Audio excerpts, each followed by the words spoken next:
സുഹൃത്തുക്കളെ, ഇതാണ് ഉണക്കമീൻ. ഇത് ഞങ്ങൾ സ്വന്തമായി ഉണങ്ങിയ മീനാണ്. ഹോൾസെയിൽ മാർക്കറ്റിൽ നിന്ന് വാങ്ങിക്കുന്നത്. കഴുകി വൃത്തിയാക്കി ഉപ്പിട്ട് 2 ദിവസം വെച്ചിട്ട് അത് കഴിഞ്ഞ് വെയിലത്ത് വെച്ച് ഉണക്കിയെടുത്ത മീനാണ്. പുറത്ത് നിന്ന് കടകളിൽ നിന്ന് ഉണക്കമീൻ വാങ്ങിക്കാറില്ല. സ്വന്തമായി ഉണങ്ങിയാണ് മീൻ ഉപയോഗിക്കുന്നത്. ഇത് വാള എന്ന് പറയും. ഇത് നത്തൽ.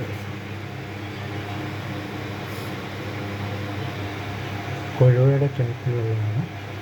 കൊഴുവയാകാവുന്നതാണ് നത്തലെന്ന്.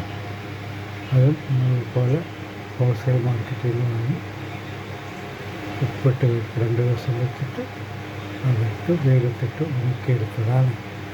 ഇങ്ങനെയാണ് ഇങ്ങനെയുള്ള ഉണക്കമീൻ ശേഖരിക്കുന്നത്.